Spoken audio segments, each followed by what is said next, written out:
إن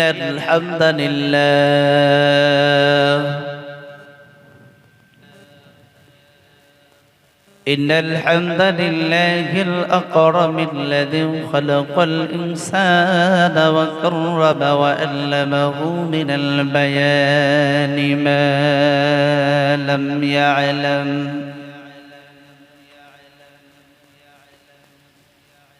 فسبحان الذي لا يخصى امتنانه باللسان ولا بالقلم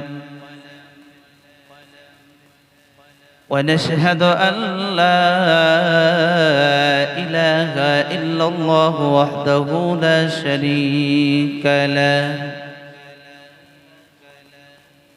ونشهد أن سيدنا وسندنا ونبينا ومولانا محمدا عبده ورسوله الذي أرسله بالحق بشيرا ونذيرا وداعيا إلى الله بإذنه وسراجا وقمرا منيرا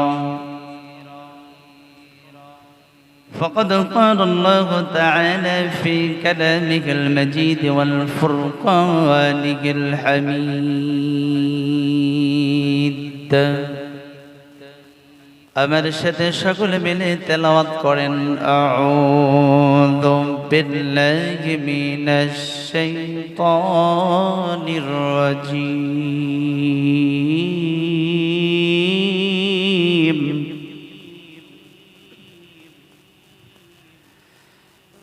বিসমিল্লাহির রহমানির রহিম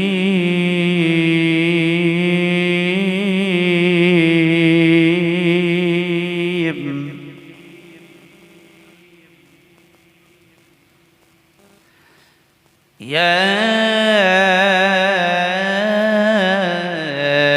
أيها الرسول بلغ ما أنزل إليك من ربك وإن لم تفعل فما بلغت رسالته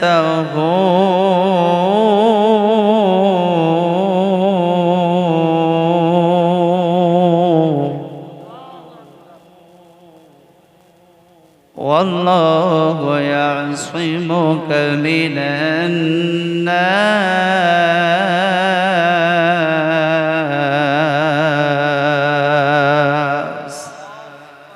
إن الله لا يهدي القوم الكافرين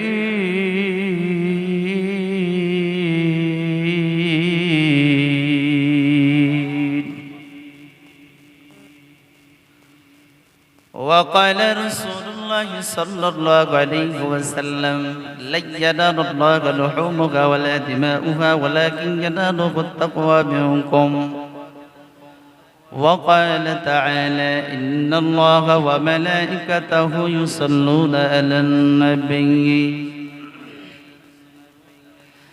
يا أيها الذين آمنوا صلوا عليه وسلموا تسليما اللهم صل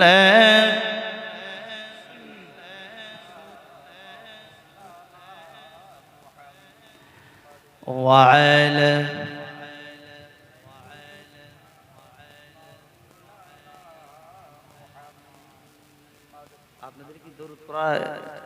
কি নিষেধ নাকি ভাই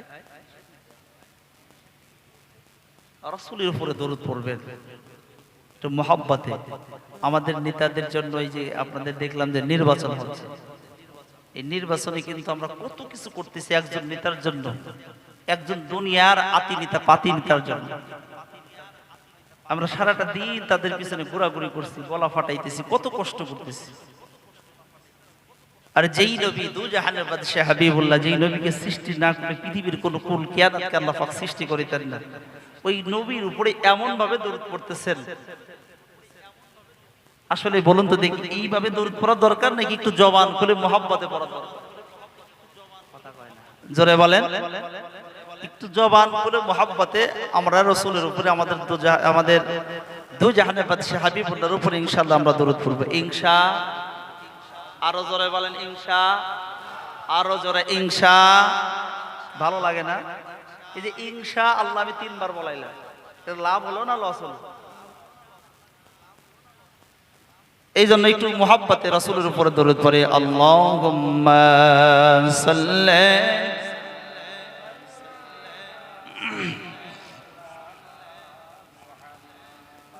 ওয়া আলা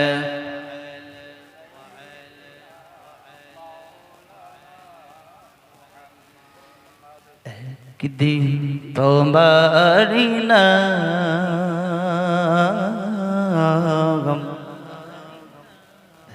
জিদে হবে এলান। কথা বলেন ঠিক না? ঠিক ঠিক, আরো আস্তে কর, ঠিক না? ঠিক। মসজিদের মাইকে একদিন এলান হবে না আমাদের জন্য? আমাদের পিতা মাতা আত্মীয় স্বজনের জন্য এলান হয়েছে, আমাদের জন্য একদিন এলান হবে, অপেক্ষা করতেছে। একটু মোহাব্বতে আমার সাথে পড়েন। একদিন তোমারি নাম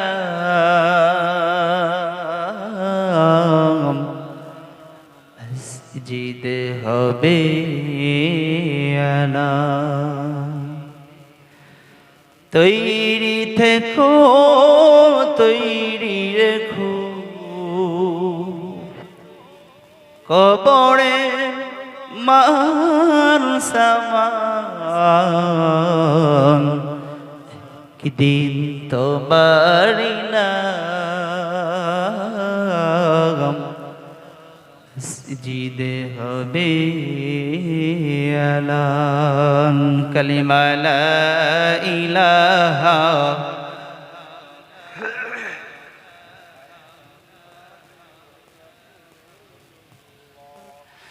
মাশাআল্লাহ, আর একটু মুহাব্বতে লা ইলাহা ইল্লাল্লাহ, লা ইলাহা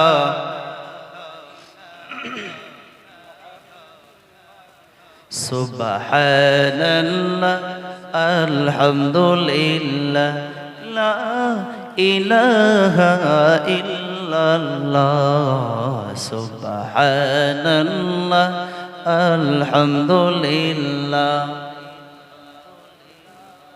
মাশাআল্লাহ, কত সুন্দর আওয়াজ। আরেকবার বলি, সুবহানাল্লাহ আলহামদুলিল্লাহ।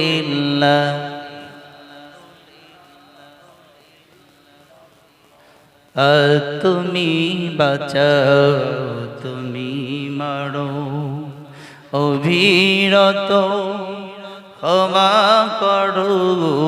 তুমি বাঁচাও, তুমি মারো, অবিরত ক্ষমা করো।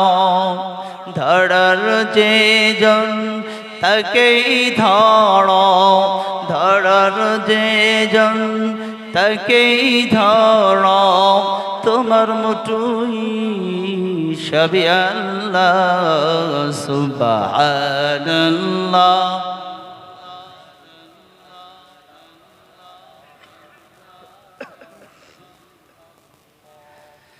লা ইলাহা ইল্লাল্লাহ মুহাম্মাদুর রাসূলুল্লাহ। সকলে মিলে মুহাব্বতে পড়ি সাল্লাল্লাহু।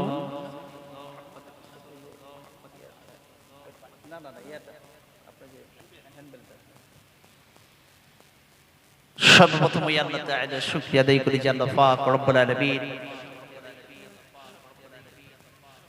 আজকের এই আজিমুশ শান ইসালে সওয়াব জলসা উত্তর শালিগড়িয়া এই মাঠে যে রব্বুল আলামিন আল্লাহ তাআলা আমাদেরকে দুনিয়ার সমস্ত ফিতনা ফাসাদ থেকে ফারিক করে গভীর রজনীতে যেই সময়, বলুন তো দেখি আসলেই আমরা যদি আমাদের বিবিদের কাছে ঘুমায় থাকতাম, শুয়ে থাকতাম, বিবিদের সাথেও যে আলাপ আলোচনা করে, এটা কি এই সময় কি আসলে আলাপ আলোচনা করার সময়? কথা বোঝেন না? বিবিরা যে, আপনাদের বিবি নাই, বিয়ে শাদী করেন নাই তো? করছেন? করেছেন সবাই। তো বিবিরা যে আছে, বিবিদের সাথে কি এই দুইটার সময় আলাপ আলোচনা করতে কি ভালো লাগবে? কথা কয় না, ভালো লাগে না। এই সময়টা আসলে ঘুমের সময়। এরপরও আপনার একটা মানুষের চোখে কোনো ঘুম নাই, একটি মানুষের চোখে কোনো ঘুম নেই। তার মানে আমি যে শুনেছিলাম যে ভারতের জমিনে, ইন্ডিয়াতে, যে ভাবনা ছাড়া এরা কোরআন শোনে। আলহামদুলিল্লাহ বলে। ইসালে সব জলসা, জলসা, এই জলসায় যে আসলে ইন্ডিয়ার মানুষ যে আসলে শোনে, আমি এখনকার বুঝতে পারলাম যে সারা রাত ব্যাপী কিভাবে মাহফিল হয়। আমাদের বাংলাদেশে যদি হতো 12টা পরে ওর গার উপরে পড়তো, আর একজন ওর গার উপরে, একটা মানুষের চোখে ঘুম নেই। আল্লাহু আকবার, জোরে বলে আল্লাহু আকবার। যে আল্লাহ পাক রব্বুল আলামিন আজকের এই গভীর রজনীতে এসালে সওয়াব মাহফিলে, জলসায়, যে আল্লাহ পাক দুনিয়ার সমস্ত ফাসনা ফাসাদ থেকে আমাদেরকে কোরআনুল কারীমের মাহফিলে কবুল করেছেন, ইসালে সওয়াব জলসায় যে আল্লাহ পাক আমাদেরকে কবুল করেছেন, একটু মেহেরবানি করে বলুন কবুল করেছেন কে? আর একটু জোরে বলেন কে? বিশ্বাস করুন, আজকে এতটাই অসুস্থ হয়ে পড়েছিলাম, এত লম্বা জার্নি, এরপরে আমাদের বেনাফুলে পড়া 2.5 থেকে 3 ঘন্টার মতো দাঁড়ায় থাকতে হয়েছে। ওই যে বনগা নাকি, বনগাতে আগামীকালকে এই যে সকাল থেকে ভোটাভুটি, মানে ভোট হবে, এই জন্য এত পড়া করে চলতেছে। আলহামদুলিল্লাহ, আমি তো মনে করেছিলাম অনেককেই বের করে দিচ্ছেন। আমি তো মনে করেছিলাম যে বোধ হয় আমাকে তো তারপরে যে লিবাস, বোধ হয় না যে আজকে ভিতরে ঢুকতে পারবো। আল্লাহর শুকরিয়া আদায় করলাম, যাই আলহামদুলিল্লাহ, আল্লাহ পাক বাজেট করেছে বিদায় আপনাদের সামনে আসছে। তো এতটাই অসুস্থ হয়েছিলাম, কিন্তু এই মুহূর্তে মঞ্চে ওঠার পরে আপনাদের চিত্র দেখি, আপনাদের চেহারা দেখি, আল্লাহি একেবারে সুস্থ হয়ে গেছে। আলহামদুলিল্লাহ। সুস্থ করার মালিক কে? জোরে বলেন। তাহলে যে আল্লাহ পাক সুস্থ করার মালিক, যে আল্লাহ পাক হায়াত দেওয়ার মালিক, মাউত দেওয়ার মালিক, হায়াতের মালিক কে? জোরে বলেন। মাউতের মালিক। তাহলে ওই আল্লাহ তাআলার বলুন তো শুকরিয়া আদায় করার দরকার আছে না নাই? ওই আল্লাহ তাআলার শুকরিয়া আদায় করব যিনি ছিলেন শুনিয়ে নীলাভ নীলিমাময়, মেঘ মুক্ত মহাকাশ, চন্দ্র সূর্য গ্রহ নক্ষত্র কীট পতঙ্গ সররাজি, আফ্রিকার গহীন বনে লুকিয়ে থাকা হিংস্র প্রাণী, পদতলের অনন্ত পক্ষীরাজি সহ আমাদের সকলে খোদাই খাদ্যের পিপাসার পানির ব্যবস্থা করেন যে মহান স্রষ্টা, যে মহান দ্রষ্টা, সেই চিরন্তন চিরঞ্জীব মহান আল্লাহ তাআলার দরবারে লাখ কোটি অগণন শুকর এবং সাজুদ পেশ করতেছি। চিৎকার দিয়ে বলি আলহামদুলিল্লাহ, আরো জোরে বলি আলহামদুলিল্লাহ। ইতিপূর্বে পড়িত দরুদ আমার আল্লাহ যেন সোনার মদিনায় সবুজ গম্বুজের তলদেশে সজ্জিত নির্যাতিত মানবতার নবী আঁকে নামদার তাজাদের মদিনা, মক্কার মতি, মদিনার জ্যোতি, দুকুলের সাথী, বিশ্বের সবার সভাপতি, চিৎকার দিয়ে বলি সাল্লাল্লাহু। আজকের মাহফিলের সম্মানিত সভাপতি মহোদয় জনাব মাওলানা কারি কুতুবউদ্দিন সাহেব, সভাপতি আসন অলঙ্কিত করবেন পীরে কামেল হযরত মাওলানা মুফতি লিয়াকত আলী সাহেব, এবং সহসভাপতি আসন অলঙ্কিত করিবেন আলহাজ হযরত মাওলানা মাসউদুর রহমান সাহেব। সভাপতি মহোদয়কে আমার অন্তরস্থল থেকে শুভেচ্ছা জ্ঞাপন করছি এবং ওনাদের জন্য দোয়া করি, কারণ ওনারা বড় বড় কামেল, পীরে কামেল, ওনাদের কাছে আমাদের দোয়া নিতে হবে, তারপর ওনাদের জন্য দোয়া করি, ওনাদের কাছেও দোয়া চাই। আল্লাহ পাক ওনাদেরকে নেক হায়াত আল্লাহ যেন দান করে, সবাই বলে আমিন। আলোচনা করে ধন্য করেছেন জাতির কর্ণধার আলেমে দ্বীন মাওলানা মুফতি আব্দুল কাদের সাহেব, এবং আরো আলোচনা করেছেন আমার পূর্বে হযরত মাওলানা হাবিবুর রহমান সিদ্দিকী সাহেব, বাংলাদেশ, আমার ভাই, অত্যন্ত মহাব্বতের ভালোবাসার মানুষ, আলোচনা করেছেন। এরপরে আরো আলোচনা করেছেন আমার পূর্বে সুরলত কণ্ঠে, জেনার কণ্ঠ আমি শুনেছি এবং ইউটিউবে দেখেছি, জনাব হাফেজ মাওলানা মনিরুল ইসলাম সাহেব, সুভাষ গ্রাম। ওনার আলোচনা অনেক শুনেছি আমি, কিন্তু সরাসরি সাক্ষাৎ হয় নাই, এই সর্বপ্রথম দেখা হলো। ভাইজানের কাছে দোয়া চাই, ভাইজানের জন্য দোয়া করে আল্লাহ পাক তিনাকেও কবুল করুন, সবাই বলে আমিন। এই মুহূর্তে আমার সামনে বসা প্রাণপ্রিয় মহব্বতের ভালোবাসার কলিজার টুকরা কোরআন প্রেমিক তাওহীদি মুসলমান ভাই এবং বাবাজিরা পর্দার অন্তরালে যে সমস্ত জাকিরিন সালিহিন আম্মা জানেরা বসে বসে অধীর আগ্রহে কোরআন এবং হাদিসের আলোচনা শ্রবণ করতেছেন, সবাইকে আমার অন্তরস্থল থেকে শুভেচ্ছা জ্ঞাপন করে এই মুহূর্তে জানতে চাচ্ছি আপনারা সকলে কেমন আছেন? আরো জোরে বলেন, ভালো আছেন তো সবাই? আলহামদুলিল্লাহ। যাই হোক, আর কোনো ভূমিকা নয়, সরাসরি আলোচনার ভিতরে ঢুকতে চাই, যদি গেলে আপনাদের অনুমতি পাই। কি কন, অনুমতি দেওয়া যাবে ইনশাআল্লাহ? সবাই রাজি আছেন? কারা কারা অনুমতি দিতে রাজি আছেন আমার আলোচনা হোক? এই অনুমতি যারা দিতে চান দুইটা হাত একটু টান টান করে আল্লাহকে দেখায় দেবে। দুই হাত টান টান করেন, এক হাত হলে হবে না, দুই হাত। হ্যাঁ, একটা দুই হাত টান টান করে একটা তাকবীর লাগাইতে হবে, হাত নামানো যাবে না, টান টান করেন। আল্লাহর জন্য একটা তাকবীর হবে, কারণ মুসলমানদের বড় হাতিয়ারের নাম কি? তাকবীর। অরব্বাকা ফাকাব্বির, মুসলমানদের বড় হাতিয়ার নাম তাকবীর। এই জন্য একটা তাকবীর জোরে সোরে লাগাইতে হবে। লিল্লাহে তাকবীর। আওয়াজ হয় না, আরো জোরে নারায়ে তাকবীর, লিল্লাহে তাকবীর,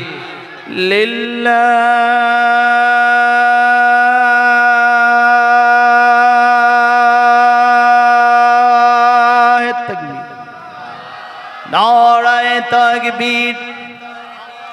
আল কোরআনের আলো, আল হাদিসের আলো। কোরআন আছে যেখানে, কোরআন নাই যেখানে, লিল্লাহে তাকবীর। আস্তিকতা নিবাজাদিন ইসলাম জিন্দাবাদ, কোটি পানে একই আওয়াজ। খোদাদ্রোহী সার পাবে না, এই বাংলায় থাই হবে না, মুসলমানরা জেগেছে আজ। তোলো তোলো আওয়াজ তোলো, জোর কদমের সামনে চলো, সবাই মিলে একই তালে দাও না চলো গান। নারায়ে তাকবীর, আরো জোরে নারায়ে তাকবীর। আল কোরআনের আলো, আল হাদিসের আলো,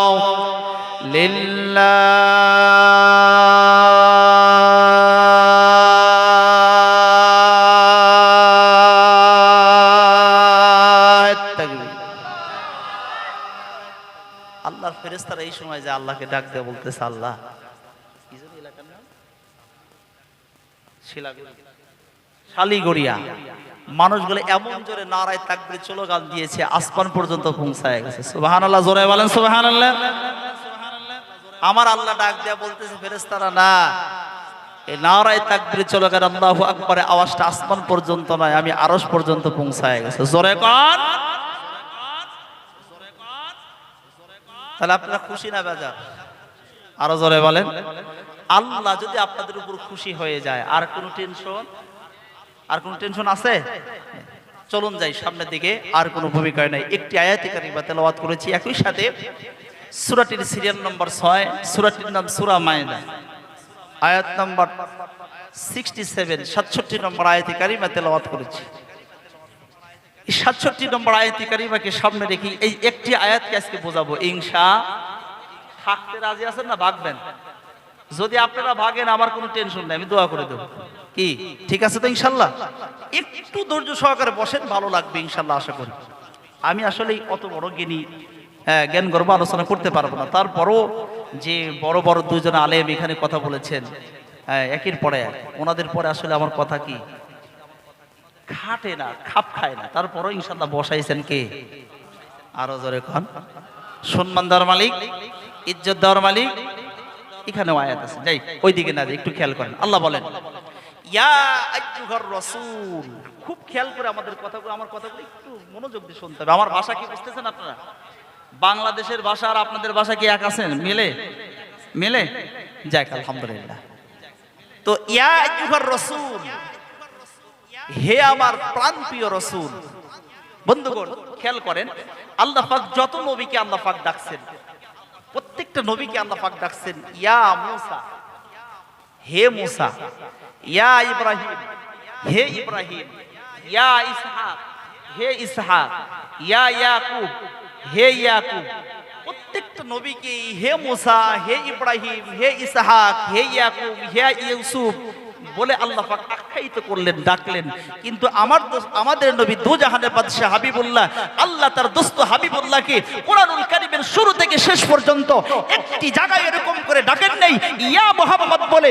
যত জায়গায় ডাকছেন ইয়া আইয়ুহাল মুযাম্মিল, ইয়া আইয়ুহাল মুদাসসির, আল্লাহ এই আয়াতে বলেন ইয়া আইয়ুহার রাসূল, সিল্লায়ে বলেন একবার আল্লাহু আকবার। হে আমার প্রাণপ্রিয় রাসূল,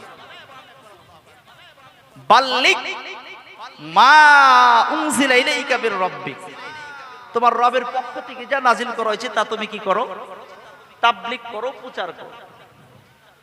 আল্লাহ রাসূল সাল্লাল্লাহু আলাইহি সাল্লামের কাছে আয়াতে কারিমাটি খুব খেয়াল করে আগে গুছায় নিচ্ছি। এই আয়াতে কারিমাটুকু যখন নাজিল করলেন, আল্লাহ রাসূল সাল্লাল্লাহু আলাইহি সাল্লাম গভীর রজনীতে তিনি আবু বকর সিদ্দিক রাদিয়াল্লাহু তাআলা আনহুর ঘরের দরজায় যে আস্তে করে ডাকছেন, আবু বকর। আবু বকর সাথে সাথে ঘরের দরজা খুলে দিয়েছে।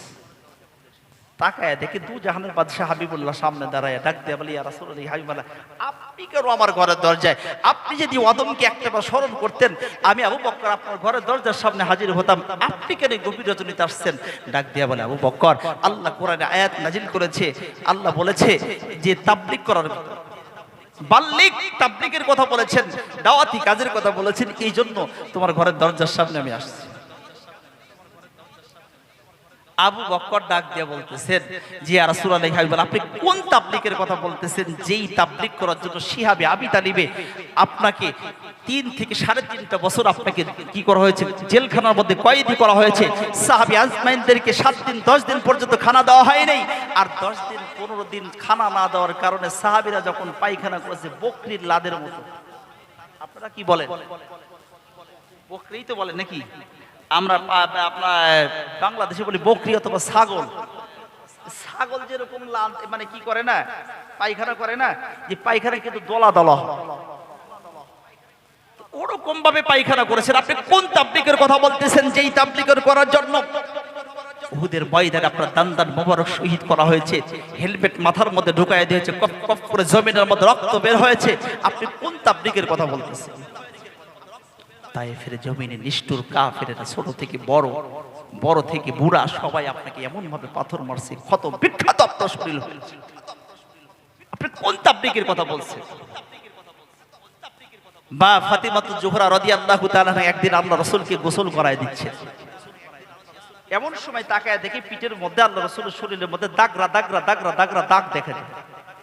ফাতেমা ডাক দিয়া বলতেছেন, জি ইয়া রাসূলুল্লাহ, হাবিবাল্লাহ, ও আমার বাবা, আপনার শরীরের মধ্যে দেখতেছি যে এই যে দাগরা দাগরা দাগ দেখা যায়, এই দাগগুলো কিসের দাগ? আপনার কি পসারি হয়েছিল না ঘাও হয়েছিল নাকি?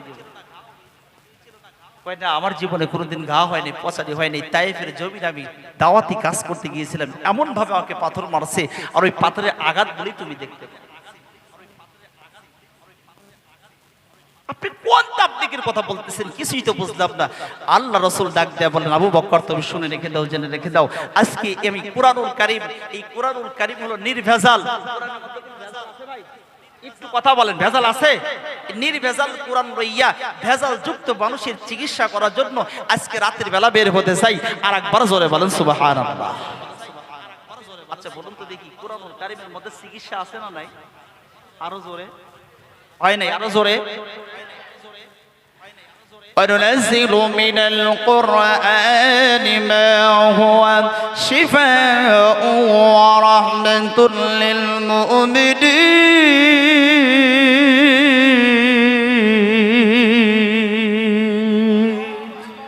আল্লাহু আকবার। আওয়াজ হয় নাই? আরো জোরে, আরো জোরে। কোরআন শোনার পর আল্লাহু আকবার জোরে বলবেন। কলবের মধ্যে যে ময়লা জমেছে, কালি জমেছে, কালিগুলো আল্লাহ পরিষ্কার করে দিবেন। জোরে বলেন আল্লাহু আকবার।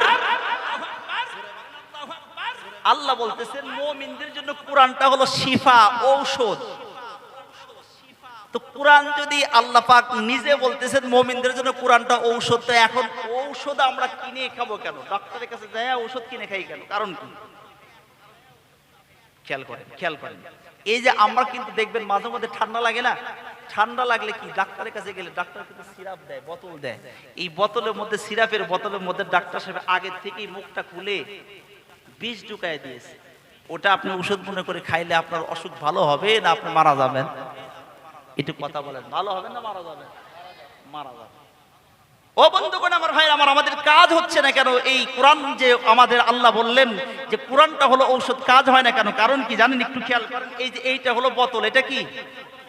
কথা কন, এটা কি বোতল? এটা কি মুখ? বোতলের মুখ হলো এইটা, এটা হলো বোতল। বলুন তো দেখি, এই বোতলের মধ্যে সূরা ফাতিহা আছে না নাই? আরো আওয়াজ দিয়ে বলেন, সূরা ফাতিহা আছে না নাই? সূরা নাস, সূরা ইখলাস, সূরা ফালাক। সূরা ফালাক এই বোতলের মধ্যে ঢুকাইছেন, সূরা ইখলাস, সূরা ফাতিহা এই বোতলের মধ্যে রয়েছে। এই মুখটা দিয়ে আপনি জবান দিয়ে পড়বেন। কাজ হবে কেমনে?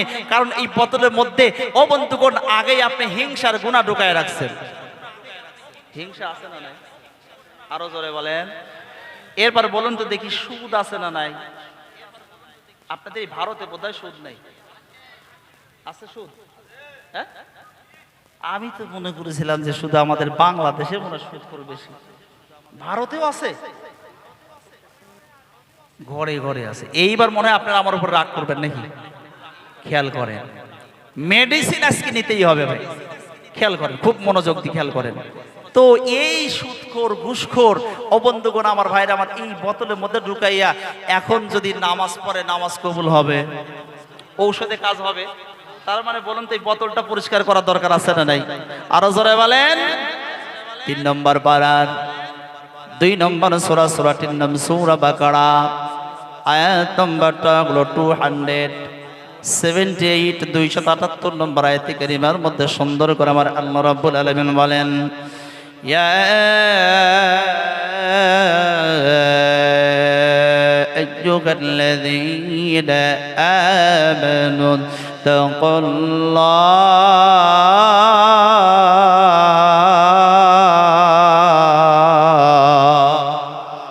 ওয়া যারু মা বাকিয়া মিনার রিবা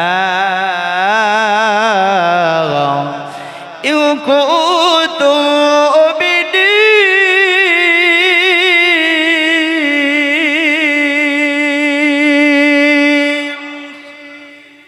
আল্লাহ বলে, ইয়া আইয়ুহাল্লাযীনা আমানুত্তাকুল্লাহ, হে ঈমানদাররা, তোমরা যদি ঈমানদার হও, মুমিন হও, মুত্তাকি হও, পরহেজগার হও, ইত্তাকুল্লাহ, কাকে ভয় করা লাগবে? ওয়াযারু মা বাকিয়া মিনার রিবা, সুতরাং যারা সুদের মধ্যে আছে, ঘুষের মধ্যে আছে, তোমরা কি করো? সুদ ঘুষকে পরিত্যাগ করো।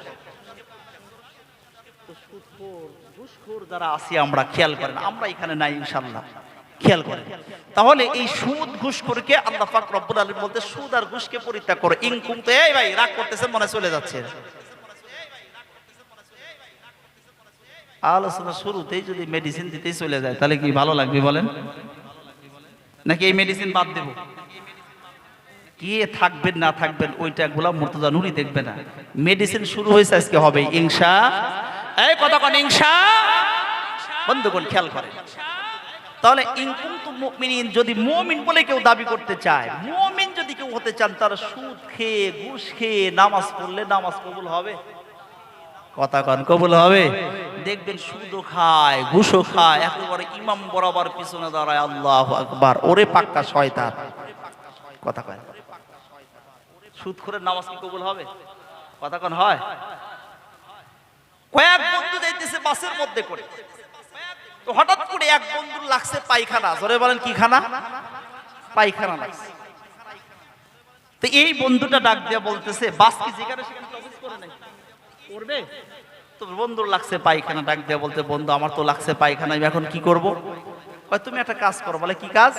দেখো এই বাস তো যেখানে সেখানে থামাবে না, টপিস দিবে না, তুমি এই যে পলিথিন আছে, এই পলিথিনের মাঝে 2 সিটের মাঝখানে কাজ সারো। তো পলিথিনের মধ্যে 2 সিটের মাঝখানে কাজ সারছে।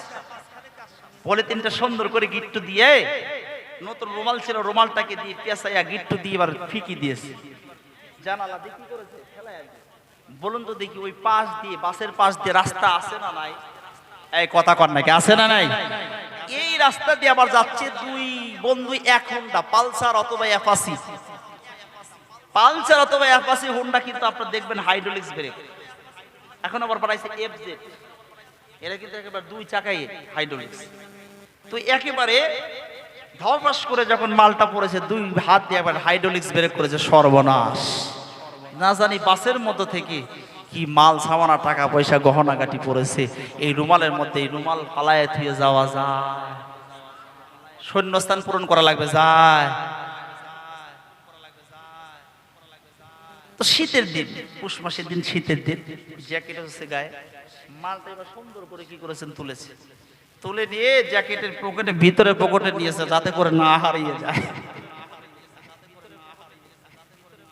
বাড়িতে চলে গেছে, যা দুই বন্ধু লাগাইছে মারামারি, ও কয় না এই মালটা আমি খুলবো, কয় না আমি খুলবো। আজকে পায়খানা পর্যন্ত কেউ মানুষ নিরাপত্তায় রাখতে দিচ্ছে না, কথা কন ঠিক না ঠিক? টাকার জন্য মানুষ সব করতে পারে। এই টাকার জন্য একজন জ্বলন্ত একজন মানুষকে হত্যা করতে দ্বিধাবোধ আমরা করি না, কথা কন ঠিক না ঠিক? বন্ধুগণ আমার, ভাইরা, তো দুই বন্ধু মারামারি এক পর্যায়ে, তো এক পর্যায়ে কি করেছে, টসিং করেছে, যার নামটা উঠেছে ও এবার ভিতরে, আর যে বাহিরে আছে দেখি মালটা সরাই কিনা। তো এক পর্যায়ে যখন মালটা এবার টেবিলের মধ্যে নিয়ে এবার যখন খুলেছে, খুলে দেখে এই মাল, একটু কথা বলা লাগবে, এই মাল। এখানে শিক্ষা আছে, হাসির খোরাক নয় ভাই। এখানে শিক্ষাটা হলো এই, আজকে সুদের টাকা ঘুষে টাকা নিয়ে বাড়িতে যাইয়া আপনি বিবিকে যা ডাক দিয়া বলবেন, বিবি 1 সপ্তাহ 15 দিনে লাভ হয়েছে দেখো 50,000 টাকা। বিবি ডাক দিয়া কয়, তুমি না আমাকে কানের ঝুমকাত বানাই দেওয়ার কথা, তুমি তো দিলা না, কয় 50,000 টাকায় তুমি নিয়ে নাও। 1000 করে 1000 টাকার নোট এরকম করে করে গুনে দেয়, বিবি এরকম করে গুনে গুনে নেয়। এরা আসলে টাকা গুনে না, স্বামী স্ত্রী পায়খানা লাভ। যারা সুদ খায়, যারা ঘুষ খায়, তারা কাঁচা পায়খানা খায়। কষ্ট হচ্ছে আপনাদের? কষ্ট হয়? এটা হলো 1 নম্বর। 4 প্রকার মানুষ কোরআন সহ্য করতে পারে না, ওই দিকে আজকে আমি গেলে পরে আলোচনা বুঝাইতে পারবো না, খুব খেয়াল করেন। এরপরও আমি একটা বুঝাইলাম, আরো 3টা আছে, শুনতে রাজি আছেন ইনশাআল্লাহ? শোনারও চেষ্টা করবে ইনশাআল্লাহ, খেয়াল করেন, সামনের দিকে যাই। আল্লাহ রাসূল সাল্লাল্লাহু আলাইহি ওয়াসাল্লাম ডাক দেয়া বললেন, আবু বকর, এরে আবু বকর, নির্ভেজাল কোরআন লইয়া ভেজাল যুক্ত মানুষের চিকিৎসা করাবার চাই, চলো যাই। আল্লাহর নবী আবু বকরকে লইয়া গভীর রজনীতে চলে গেলেন আবু জেহেলের ঘরের দরজায়। আবু জেহেলের ঘরের দরজায় যাইয়া আল্লাহর নবী দু জাহানের বাদশাহ হাবিবুল্লাহ ডাক দিলেন, ও চাচ্চু, ও চাচ্চু বলে যখন ডাক দিয়েছে, আবু জেহেল ডাক দিয়া বলে, কে ডাকে এরকম করে, কে ডাকে? গভীর রজনীতে কয়, ও চাচ্চু আমি আর কেউ নয়, তোমার বাস্তি মুহাম্মদ সাল্লাল্লাহু। তুই আবার এত রাত্রে ডাকছিস কেন? ডাকার কারণ কি? ও চাচ্চু, এজন্য তোমাকে আমি ডাকতেছি গভীর রজনীতে, কারণ হলো তোমাকে এই গভীর রজনীতে আমি একটা বড় একটা পুরস্কার তোমার জন্য আমি নিয়ে আসছি। সুবহানাল্লাহ কয় না? জোরে কয় না সুবহানাল্লাহ? আপনি কি ঘুমায় যাচ্ছেন নাকি? আমি ওই দাবা সুলতানি আলোচনা করি না ভাই, আমার চুতা হওয়া লাগবে একবার কি আগুন বরাবর, খেয়াল করে। এক পর্যায়ে কি করেছে, ডাক দিয়া বলতেছে, তোমাকে একটু বড় একটা পুরস্কার দেওয়ার জন্য আমি গভীর রজনীতে আসছি। আবু জেহেল তার বউকে ডাক দিয়া বলতেছে, এ বিবি তাড়াতাড়ি করে ঘরের দরজা খুলে দাও। আবু জেহেলের স্ত্রী ডাক দিয়া বলে, স্বামী আমার, তোমার বাস্তি মুহাম্মদ তোমার না শত্রু, তুমি কেন ঘরের দরজা খুলতে বলো? কিছুই তো বুঝলাম না। ওই এই জন্য আমি ঘরের দরজা খুলতে বলতেছি, কারণ হলো আমি জানি আমার বাস্তি মুহাম্মদ আমার শত্রু, কিন্তু আমার বাস্তি মুহাম্মদ জীবনে কোনোদিন মিথ্যা কথা বলে না।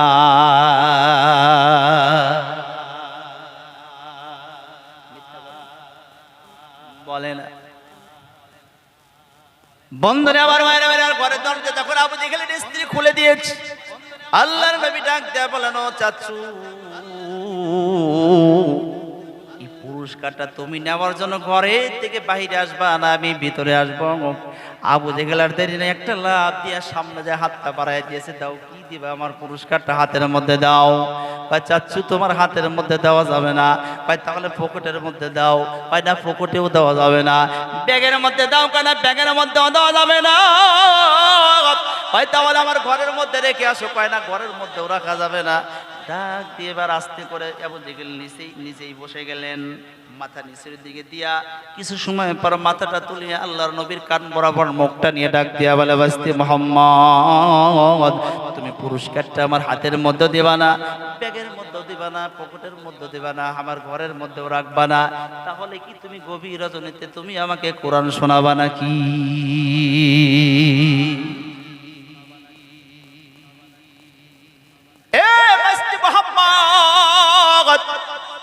তুমি কি গভীর রজনীতে তুমি আমাকে কোরআন শোনাবা নাকি? নবী আমার ডাক দিয়ে বললেন, ওগো চাচু, তাহলে তুমি শুনে রেখে দাও, জেনে রেখে দাও, আজকে গভীর রজনীতে তোমাকে আসলে আমি কোরআন শোনানোর জন্যই আসছি। কোরআন আমি শুনবো না, এখান থেকে তুই বের হয়ে যা। ও চাচু, আমি মুহাম্মদ তোমার ঘরের দরজা আসছি, কোরআন না শোনানো পর্যন্ত আমি যাব। আমাকে আমার মালিক আল্লাহ তাআলা আমার ভাইজানের মারফত আমি কতগুলো ডেট নিয়েছিলাম। গত মাসের আমার এপ্রিল মাসের 23 তারিখ 24 তারিখ আমার মাহফিল ছিলেন, আমার ভাইজান দাওয়াত করেছিলেন, আসতে পারি নাই, বিষয় হয় নাই। এর আগেও ডেট নিয়েছি, আসতে পারি নাই, বিষয় হয় নাই। কিন্তু ভাইজান হয়তো বা আল্লাহওয়ালা মানুষ, আপনাদের দোয়ার বরকতে বিষয় পাইছি, যার কারণে আমি আসছি। আল্লাহ নিয়ে আসছি আজকে কোরআনের দাওয়াত দেওয়ার জন্য বাংলাদেশ থেকে ভারতে। কথা কোন ঠিক না ব্যাঠি? বন্ধুরা আমার, ভাইরা আমার, একটু গভীর মনোযোগ দিয়ে কথাগুলো একটু খেয়াল করেন। আল্লাহর নবী ডাক দিয়ে বলেন, ও চাচু, কোরআন না শোনানো পর্যন্ত আমি যাব না। কয় তো কি এখান থেকে ঘাট ধাক্কা দিয়ে বের করে দেব। আজ এই সমাজের মধ্যে এরকম লোক আছে না নাই? কথা কয় আছে না নাই? দেখবেন যে অটোমেটিক একজন সরল সোজা একজন ব্যক্তিকে ডাক দিয়ে বলছে, তুই যদি আগামীকাল, এরকম পাওয়ারফুল লোক নাই আপনাদের ভারতে, আগামীকাল তুই ঘরের থেকে বের হবি, তোর হাত পা ভেঙে গুঁড়ি করে দেবো। এরকম লোক আছে না নাই? কথা কন আছে না নাই? সকাল 10টায় তুই বের হবি, তোর হাত পা ভেঙে গুঁড়ি করে দেবে। ও কি করেছে? বাড়িতে যা কান্না শুরু করেছে। বিবি ডাক দিয়ে বলে, কি বাবা তুমি কান্দো কেন? আমি কান্নার কারণে হলো আগামীকাল সকাল 10টা। সকাল 10টা আবার কি হয়েছে? সকাল 10টায় আমাকে অমুক নিতা বলেছে আমার হাত পাও ভেঙে গুঁড়ি করে দেব, বাড়ির থেকে বেরো বলে। কয় টেনশন করিও না, চেয়ারম্যানের কাছে যাবো, মাতবারের কাছে যাবো, বিচারে দেব। চেয়ারম্যানের কাছে গেছে, মাতবারের কাছে যাবে, বিচার দিবে। এবার স্বামী ডাক দেয়া বলতে, বিবি রে, যেই চেয়ারম্যানের কাছে যা তুমি বিচার দিবা, যে মাতবারের কাছে যা তুমি বিচার দিবা, যে আমাকে বলেছে হাত পাও ভেঙে গুঁড়ি করে দেব, ওইগুলো চেয়ারম্যানের বড় সামসা।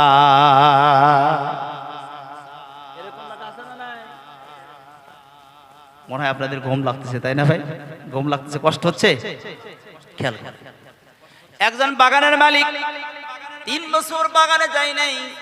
3 বছর পর বাগানে যা দেখে একজন যুবক, ছোট্ট যুবক, 12 থেকে 13 বছর বয়স হবে। এই যুবকটা আম, পাকা পাকা আম পাড়তেছে আর বস্তার মধ্যে পড়তেছে। বাগানের মালিক ডাক দিয়ে বলে, কি ব্যাপার যুবক, তুই আম পাড়তেছিস আর বস্তার মধ্যে পড়ছিস, তোর বাবাকে কিন্তু বিচারে দেব, তোর বাবাকে কিন্তু বিচারে দেব। ওই যুবকটা আরো মুস্কি মুস্কি হাসে, কয় হাসিস কেন, তোর বাবাকে কিন্তু বিচারে দেব। এক পর্যায়ে যুবক ডাক দেয়া বলছে, ও চাচা, কোথায় যা আপনি আমার বাবাকে খুঁজবেন, আপনি পাবেন না, কষ্ট হবে। আপনি তাকায় দেখেন ওই গাছে আমার বাবাও চড়ছে। সুবহানাল্লাহ। বিচার দিবেন কার কাছে? বিচার দেওয়ার জায়গা? কথা কোন জায়গা? বন্ধুরা আমার, হয় না, একটু খেয়াল করেন। এক পর্যায়ে ডাক দিয়া বলতেছে, বস্তি মোহাম্মদ, তুই এখান থেকে ঘাট ধাক্কা দিয়ে বের করে দেব। কয় চাচা, চেষ্টা করে দেখো, লাভ হবে না। জোরে বলেন একবার আল্লাহু আকবার। আবু জেহেল এবার আল্লাহর নবীর 2 হাতের ভিতর দিবার কি করলেন, হাত 2টা ঢুকায় দিয়ে একটা বড় জোরে একটা জ্যাংটা টান দিয়েছেন। আল্লাহ রাইতে পারলো না। কারণ কি?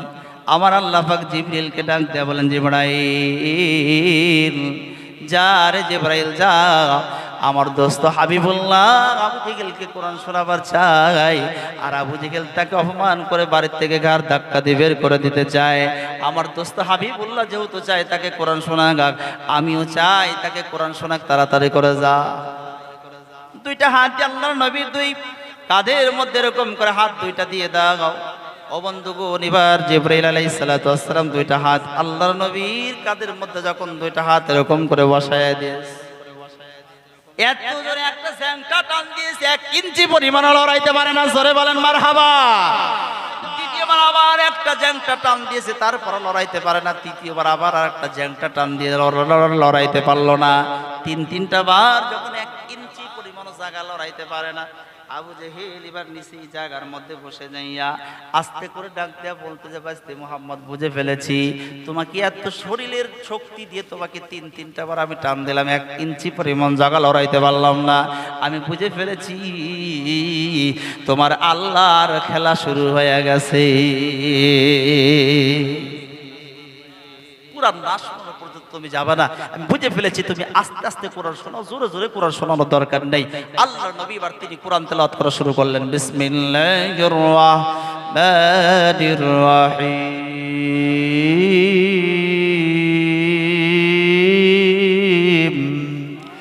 ওয়া আলম তারা কাইফা ফাআলা রাব্বুকা বিআসহাবিল ফিল আলম ইয়াজআল কাইদাহুম ফি তাদলিল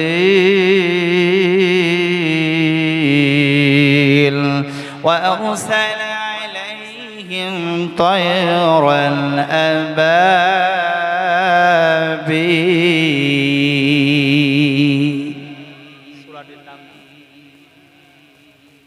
সূরাটির নাম সূরা ফিল। এই সূরা ফিলটা যখন তেলাওয়াত করেছেন, আবু জেহেল এবার দাঁড়ায় ডাক দিয়ে বলতে, বাস্তি মুহাম্মদ, তুমি এই মুহূর্তে যে সূরাটা পড়লা, এইটার ভিতরে যে ঘটনাটা ঘটছে তুমি এটা জানলে কেমন? তুমি জন্মের আগেই ঘটনাটা ঘটছে। আব্রাহা বড় বড় হাতি বাহিনীদেরকে নিয়ে এসে সে কি করেছিল, কাবা ধ্বংস করার জন্য আসছে। আর আল্লাহ পাক রব্বুল আলামিন ছোট ছোট আবাবিল পাখি দিয়ে কাবাকে রক্ষা করলেন। এই ঘটনাটা করছে তুমি জন্মের আগে, তুমি এটা জানলে কেমনে?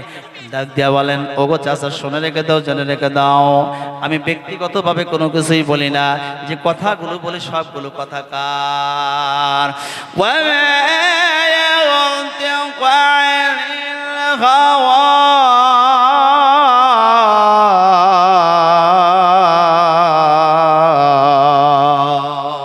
ইন হুয়া ইল্লা ওয়াহয়ু ইউহা।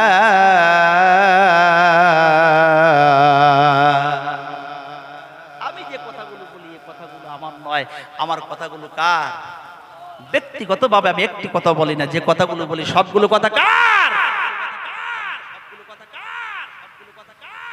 মুসলমান ভাইরা আমার একটু খেয়াল করেন, কি করেন আপনারা? কি এরকম করে চলে যাবেন নাকি? বুঝলাম না কিছু। যদি চলেই যান তাহলে তো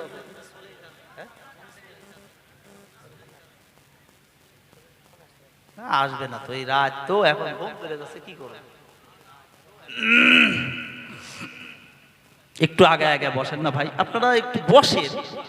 এত কষ্ট করে আপনাদের সেই বাংলাদেশ, সেই পাবনা থেকে আপনাদের জন্য আসলাম, আর আপনারা যদি একে একে এই যে উঠে আবার উঠে চলে যায়, চলে গেলে পরে তো আলোচনা করা যায়, বক্তার মন ভেঙে যায়। আপনাদের যদি খারাপ লাগে তাহলে দোয়া করে দিই নাকি? কথা কয় না, দোয়া করে দেব।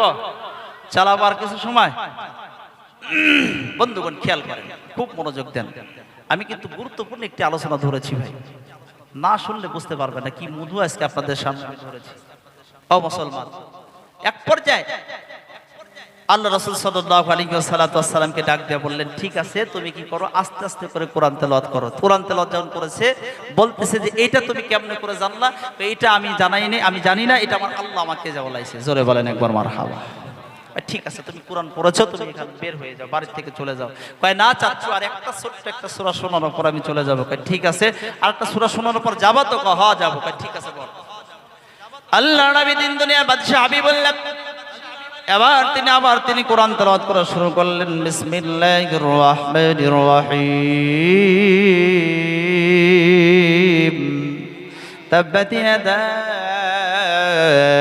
আবি লাহাবি ওয়া তাব মা আগনা আনহু মালুহু ওয়া মা কাসাব سيصلى نارا ذات لهب وامرأته حمالة الحطب في جيدها حبل من مسد। জোরে বলি একবার আল্লাহু আকবার। এই সূরাটা পড়া আসার আবু জেহেল মারছে একটা দৌড়। দৌড় বোঝেন তো আপনারা নাকি? মারছে একটা দৌড়। আচ্ছা, এই দৌড় মারার কারণটা কি? আবু জেহেল এত সুন্দর একটা আলোচনা বোঝানোর চেষ্টা করতেছি ভাই, কিন্তু ডিসিপ্লিনটা নষ্ট করে ফেলতেছেন, যার কারণে আমার মনটা ভেঙে যাচ্ছে। খেয়াল করেন, যদি কোথায় না থাকে তাহলে বোঝাবো কার? বোঝানোর কায়দা আছে? একটু বসেন ভাই, খেয়াল করেন। তো এবার মারছে দৌড়। দৌড় মারার কারণটা কি? কারণ হলো আবু জেহেল কোরআন বোঝে কি বোঝে না? কথা কন, বোঝে কি বোঝে না? আবু জেহেল কোরআন বোঝে কিন্তু মানে মানে আমরা কি কোরআন বুঝি? বুঝি না। আমরা বুঝি বাংলা, আমরা বুঝি ইংলিশ, কিন্তু আরবি জ্বলন্তর প্রমাণ নেন। গত রমজানের আগের রমজান মাসে আমি ঢাকাতে মুসলিম টিভিতে ছিলাম। রেগুলারলি 30টা রোজায় 30টা সিয়ামের ফজিলত সম্পর্কে আলোচনা দিয়েছিলাম। 19 রমজান আমাদেরকে একেবারে স্টাফ ধরে, মুসলিম টিভি স্টাফ ধরে আমাদেরকে দাওয়াত করলেন একটা ইফতার মাহফিলে। যাইয়া দেখি অনেক বড় একটা ইফতার মাহফিল, 800 থেকে 1000 লোকের অ্যারেঞ্জমেন্ট, অনেক বড় একটা ইফতার মাহফিল। এক পর্যায়ে সবাই ডাক দিয়ে বললেন যেহেতু পাবনার হুজুর আসছে, পাবনা জেলার গোলাম মুর্তজা নুরি হুজুর আজকে ইফতার মাহফিলে দোয়া করুক। ঠিক আছে, যে কথা সেই কাজ। এক পর্যায়ে আমাকে দোয়া করার অনুমতি যখন দিলেন আমি দোয়া করব।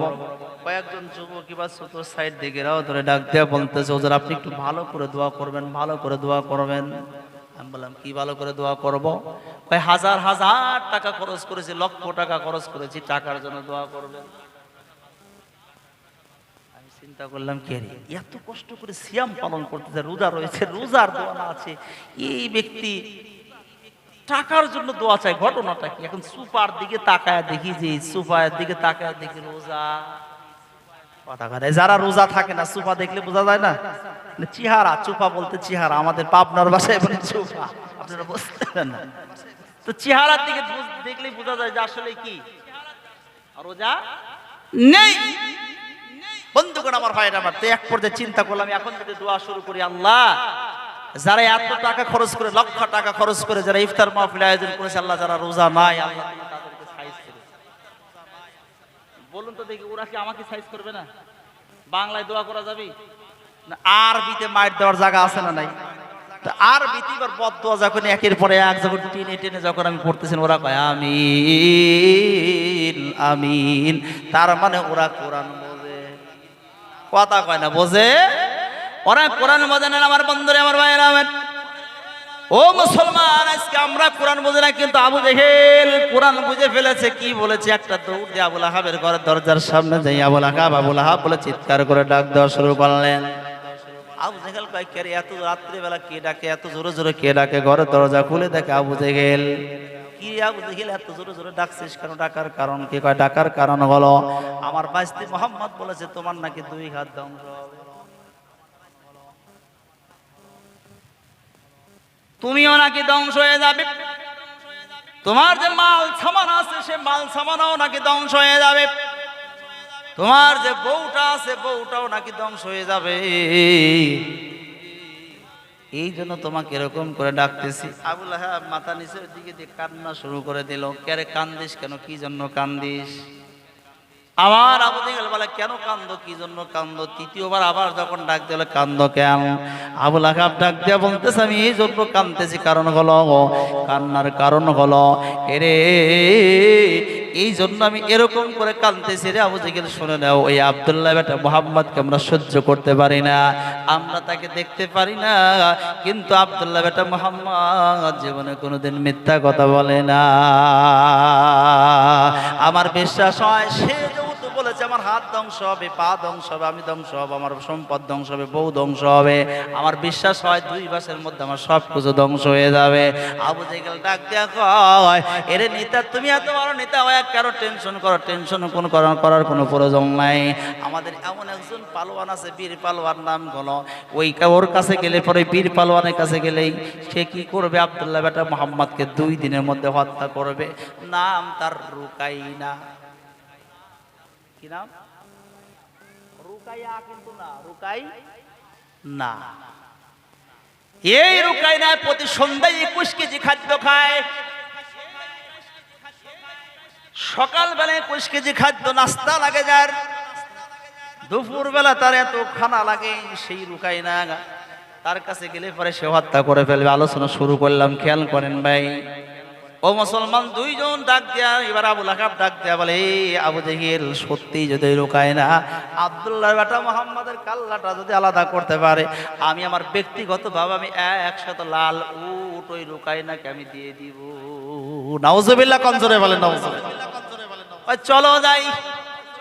এবার আবু জেহেল আবুল আহাব দুজন চলে গেলেন গভীর রজনীতে। রুকাইনার ঘরের দরজার সামনে রুকাইনা বলে যখন ডাকা শুরু করলেন, রুকাইনা ঘরের দরজা খুলে দেখে এত বড় দুইজন বাটপার, দুই বাটপারকে ডাক দেয়া বলে, কি ব্যাপার তোমরা দুইজন এত বড় বাটপার, এত বড় সিটার কেন আবার এত রাত্রে ঘরের দরজা, আমার ঘরের দরজায় কি জন্য তোমরা দুজন এত বড় বাটপার হয়, কি জন্য আমাদের ঘরে আবার ঘরের দরজায়? আবু জেহেল ডাক দেয়া বলতে যে বাটপারি করি আর যাই করি এবার আর করবো না, যদি ওই আব্দুল্লাহ বেটা মোহাম্মদ একটা মানুষকে হত্যা করতে পারো তোমাকে 100 লাল উট তোমাকে দেওয়া হবে। উড়ে সিটারের সিটার, তোদের কথা কাজে কোনো মিল, পাক্কা সিটার, তোদের কথা কাজে কোনো মিল নাই, বলিস একটা করিস একটা। কয় শোন, এতদিন পর্যন্ত আমাদের কথার দাম থাক আর না থাক, আজকে আমি কথা দিলাম তুই যদি আব্দুল্লাহ বেটা মোহাম্মদকে হত্যা করিস তাহলে তোকে 100 লাল উট দেওয়া হবেই হবে। কয় সত্যি দিবা? কয় হ্যাঁ দেবো। কয় তাহলে 4টা কথা বলি, 4টা প্রশ্ন করবো, 4টার প্রশ্নের জবাব দাও। ঠিক আছে বলো। 1 নম্বর প্রশ্ন হলো, বলো আব্দুল্লাহ বেটা মোহাম্মদ উঁচা কেমন? বেশি উঁচাও নয় বেশি খাটোও নয়, স্বাভাবিক পর্যায়ের একজন মানুষ। ডাক দেয়া বলে 2 নম্বর প্রশ্ন হলো, বলো দেখি আব্দুল্লাহ বেটা মোহাম্মদ খায় কি?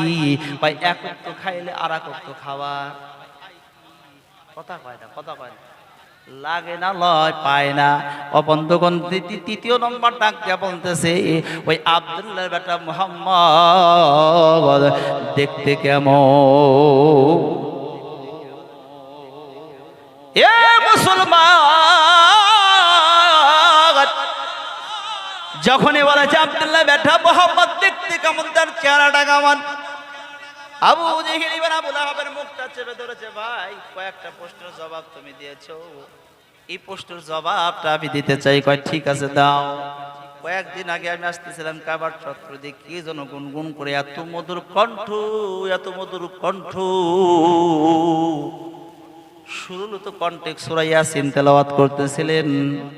আমি চিন্তা করলাম গভীর রজনীতে কি এরকম করে কোরআন তেলাওয়াত করে, আস্তে আস্তে করে হাঁটি হাঁটি পা করে কাবার চত্বরের পাশে চলে গেলাম।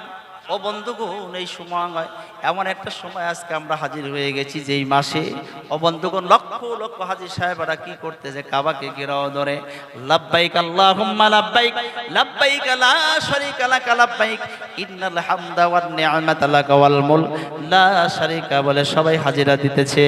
ও বন্ধুগণ, আজকে আমরা দোয়া করব, হাজী সাহেবদের সাথে আমরাও দোয়া করব, আল্লাহ যেন আমাদেরকেও গুনাহ খাতা মাফ করে, আমাদেরকেও না হলে একবার যেন হাজী হিসাবে কবুল করে। সবাই বলে আমিন। মুসলমান ভাইরা রে, এক পর্যায়ে আল্লাহর নবী কোরআন তেলাওয়াত করতেছেন। আবু জেহেল ডাক দেয়া বলে, আমি আস্তে আস্তে করে হাঁটি হাঁটি পা করে চলে গেলাম। যাইয়া তাকে দেখি কেউ নয়, আমার বাইস্তে মুহাম্মদ কোরআন তেলাওয়াত করতেছেন, এত সুন্দর মধুর কণ্ঠ। ইয়াসিন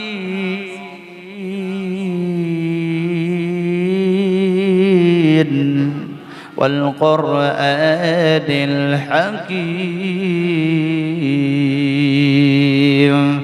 إنك لمن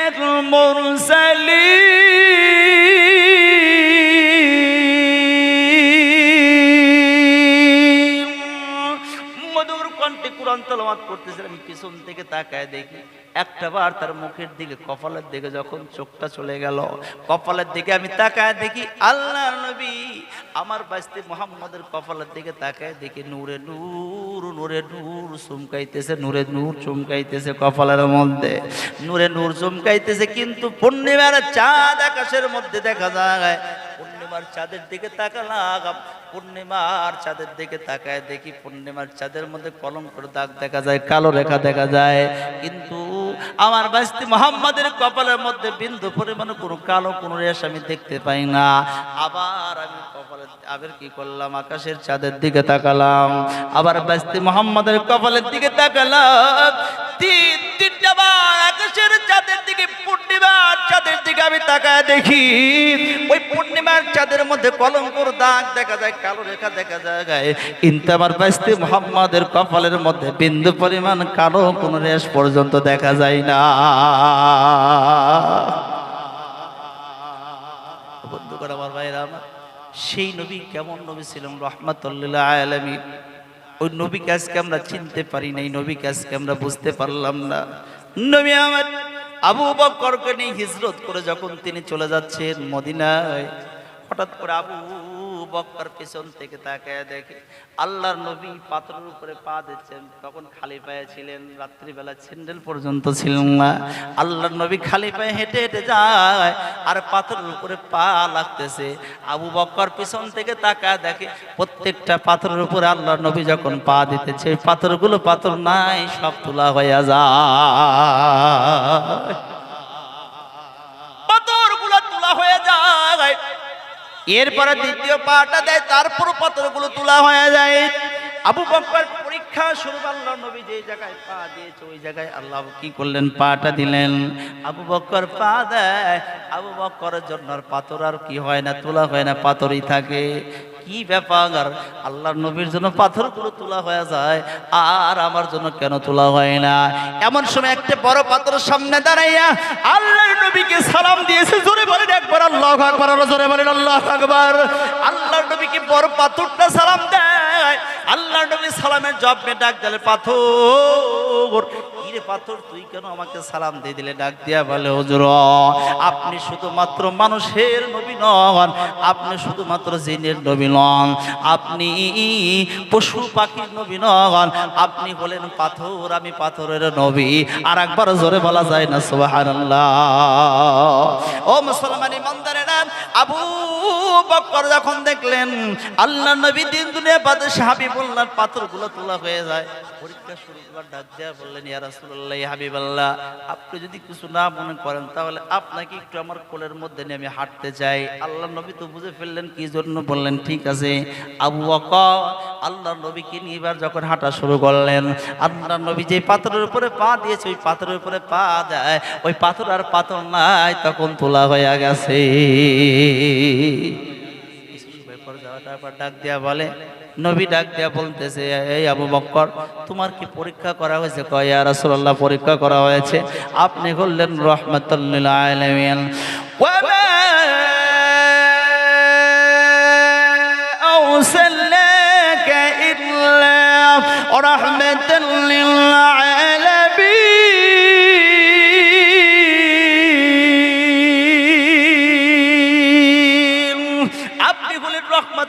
আলামিন। আমার আর কোনো সন্দেহ নাই, কারণ আপনার জন্য পাথরগুলো পাথর থাকে না, তোলা হয়ে যায়। ওই নবীকে চিনতে পারি নাই। ওই রুকাইনা ডাক দিয়া বলতে, তাহলে কোনো টেনশন নাই, তাহলে কোনো টেনশন নাই, যাও তোমরা গেস্ট রুমের মধ্যে দুইজন শুয়ে পড়ো। আবু জেহেল আবু লাহাব এবার যখন দুইজন কি করলেন, গেস্ট রুমের মধ্যে শুয়ে পড়েছেন। ও বন্ধুরে আমার বাইরে আমার দুইজন যখন শুয়ে পড়লেন, আর দেরি নাই ও মুসলমান, এবার রুকাইনা তারা বউকে নিয়ে যখন শুয়ে পড়েছেন, কিছু সময় পর তারা বোর ঘুমটা ভেঙে গেল। ঘুম থেকে উঠিয়া রুকাইনার পায়ের তালের মধ্যে এরকম করে কি করতেছে, বিলকি মারতেছে, ঘুম থেকে জাগ্রত করাইতেছে। রুকাইনা ঘুম থেকে জাগ্রত করে দেখে, এই বিবি কি জন্য তুই আমার ঘুম থেকে জাগ্রত করিস, কি জন্য তুই আমাকে ঘুম থেকে জাগ্রত করিস? রুকাইনার স্ত্রী ডাক দেওয়া বলে, স্বামী আমার, তুমি শত শত মানুষকে হত্যা করেছো, কোনোদিন আমি তোমাকে বাধা দেই নাই, কোনোদিন তোমার বাধার সম্মুখীন আমি হই নাই। ওগো স্বামী আমার, আজকে তোমাকে একটা অনুরোধ করতে চাই। কি রে অনুরোধ বল? ডাক দিয়া বলতেছে, ওই আব্দুল্লাহ বেটা মুহাম্মদকে তুমি হত্যা করার জন্য 100 লাল উটের জন্য 100 লাল উটের জন্য হত্যা করার প্রতিশ্রুতি গ্রহণ করেছ। তোমার কাছে ফরিয়াদ করে তুমি হত্যা করতে যাইও না। রুকাইনা ডাক দিলে, বিবি রে, কি যত্ন রে বিবি, তুই কোনদিন আমাকে এরকম করে নিষেধ করিস না, আজকে কেন নিষেধ করিস? কারণ কি জানতে চাই। ডাক দিয়া বলতেছে, এজন্য নিষেধ করি, কারণ হলো ওই আবু জেহেল আবু লাহাব বলেছে, আব্দুল্লাহ বেটা মুহাম্মদের বেশি উঁচাও নয়, বেশি খাটো নয়, কিন্তু আমি স্বপ্ন দেখলাম, কিছু সময় আগে স্বপ্নের ভিতরে আমি দেখলাম আব্দুল্লাহ বেটা মুহাম্মাদের পা দুইটা আছে জমিনে আর মাথা আছে আরশে আজিম।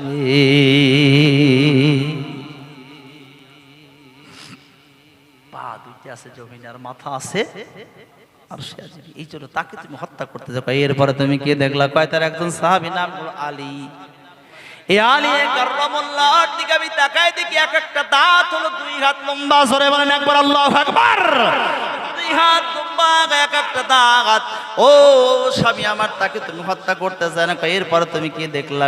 এরপরে আমি দেখলাম আব্দুল্লাহ বেটা মোহাম্মদ হাঁটতেছে, আর পিঁপড়ার মতো কি যেন দেখা যায়, পিঁপড়া একটা বিড়বিড় করে লড়তেছে। আব্দুল্লাহ বেটা মোহাম্মদ ওই পিঁপড়ার উপরে একটা পা দিলে পরে সাথে সাথে একেবারে বত্তা হয়ে যাবে। ভালো করে খেয়াল করে দিই, ওটা কে? আর কেউ নয়, ওই পিঁপড়াটা। এগুলো তুমি রুকাই না। একটা বার যদি সে রহমাতুল লিল আলামিন একটা বার যদি পাটা তুলে দেয়, একেবারে তুমি আলু ভর্তা হয়ে যাবা, বেগুন ভর্তা হয়ে যাবা। এমন রহমাতুল লিল আলামিনকে তুমি হত্যা করতে যাইও না। রুকাই না, ডাকতে বিবি রে, আর দেরি করে না, চল যাই। ওই কি করি এবার? আবু জেহেল আবু লাহাবকে ঘুম থেকে জাগ্রত করেছে। ঘুম থেকে জাগ্রত করেছে ঠিক আছে, কিন্তু ঘুমের ডুল। এই যে আমরা এখন নামাজ না পড়ে যদি ঘুমায় যাই, বাসায় যাই, আর বলুন তো দেখি ফজরের সময় কি ঘুম ভাঙবে?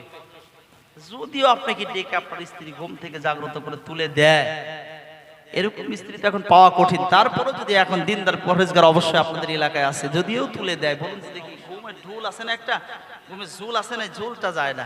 তো ঘুম থেকে জাগ্রত করেছে আবু জেহেল আবু লাহাবকে, কিন্তু ঘুমের ঝুল যায়। বন্ধুরে আমার ভাইরা, ঘুমের ঢুলটা